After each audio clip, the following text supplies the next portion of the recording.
Your net worth crossed $1.4 million sometime last Tuesday. You were in a group chat about where to eat for your cousin's birthday dinner when it happened. Someone suggested a steakhouse. Someone else said it was too expensive. You said nothing. You typed a thumbs up on the steakhouse and put the phone down. Nobody in that group chat knows that you are the only person in it who could have paid for the entire dinner without checking the account first. Not your parents. Not your oldest friend. Not the cousin whose birthday it is.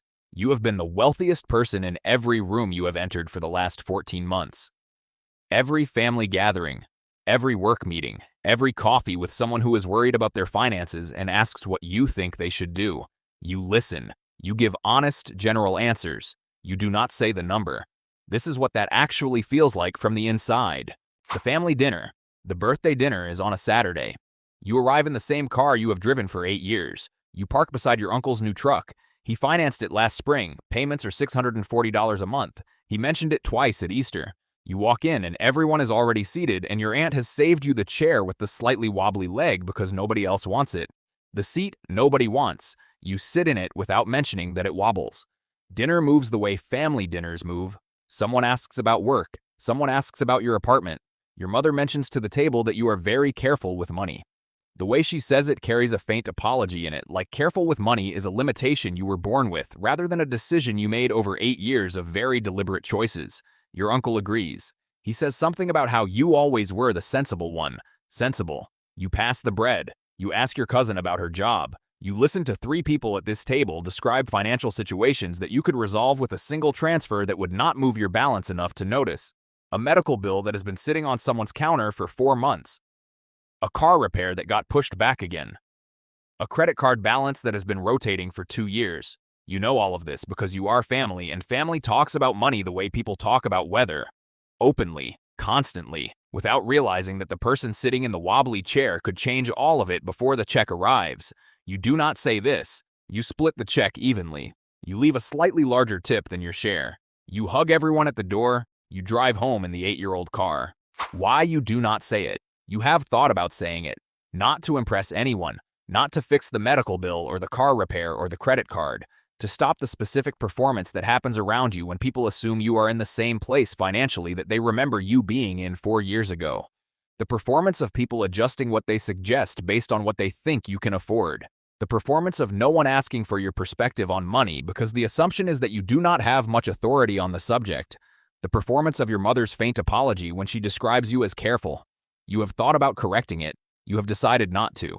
Because the moment the number enters the room, it becomes the only thing in the room. The conversation changes. The relationships change. Not dramatically in the moment. Gradually, in ways you cannot fully reverse. The cousin whose birthday it is would remember it at every dinner after this one. Your uncle would bring it up differently than he brings things up now.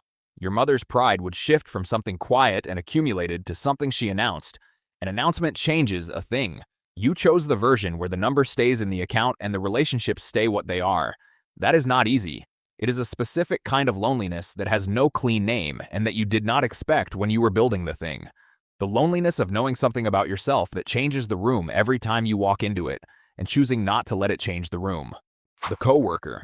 There is a person at work who has been giving you unsolicited financial advice for 2 years, not maliciously, helpfully, with the specific confidence of someone who read 3 books and started an index fund and now understands money better than most people they know. Which is true. They do understand money better than most people they know, just not better than you. They send you articles. They mention their portfolio in conversations where it does not quite fit. Last month, they suggested you look into index funds, and specifically the fund that your account has held for 6 years, and that is the single largest position in a portfolio they have no idea exists. You thanked them for the article. You did not mention that you have held that fund since before they knew what an index fund was. This is not because you are unkind. It is because the correction would require an explanation. The explanation would require a number. The number would change everything about how that person sits next to you at meetings from that moment forward. You chose the simpler version. You read the article. You said it was good. You moved on. What it actually costs. Here is what nobody tells you about reaching a number that puts you in a different financial category than everyone you know. It costs something that is not money. The ability to share good news with someone who can fully receive it.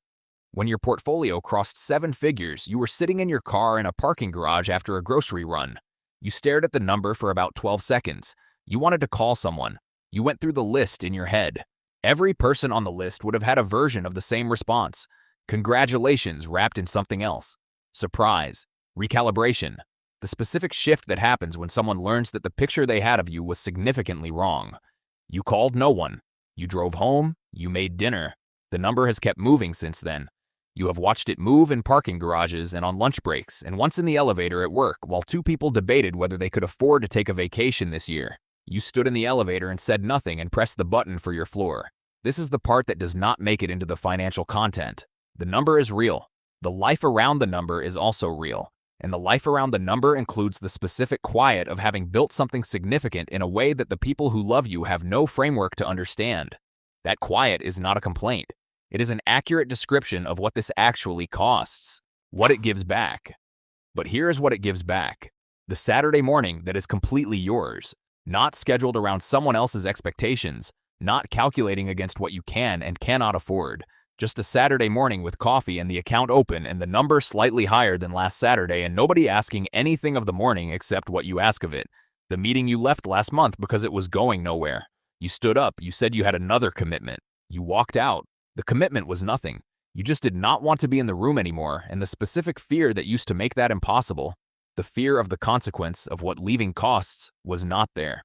It had been gone for a while. You noticed it was gone when you walked out and felt nothing where the fear used to be. The doctor's appointment you made without checking the cost first. The plane ticket you bought on a Thursday because you wanted to see something and the Thursday was available. These are small things. They are also the entire point. Not the yacht, not the neighborhood, not the number itself. The Saturday morning, the meeting you left, the plane ticket bought on a Thursday without a calculation. That is what $1.4 million actually gives back to a life that still looks completely ordinary from the outside. The close. At the birthday dinner, your cousin leaned over and asked quietly if you were doing okay. She asked because you were quiet, because you were sitting in the wobbly chair and not saying much, and she knows you well enough to notice. You told her you were good. You meant it. She nodded. She squeezed your arm. She went back to the conversation at the end of the table. She does not know that you are the wealthiest person at this table by a distance that would genuinely surprise her. She does not know that the wobbly chair is a choice and not an inheritance. She does not know that the 8-year-old car in the parking lot is not evidence of being stuck. She knows you. She checked on you. She squeezed your arm. That is the thing about building something quietly that nobody can see. The people who love you still love you the same way. They worry about you the same way. They save you the seat with the wobbly leg. And you sit in it because the number is in the account and the relationship is at the table and you have decided clearly, deliberately, every single time, which one matters more in the moment. The account will be there on Monday. The dinner is now. Pause before you close this. Not to subscribe, not to like. Just pause. And tell me one thing in the comments. Is this the video you watched because you are already there and you finally heard someone describe it accurately? Or is this the video you watched because you want to be there and you needed to know what you are actually building toward?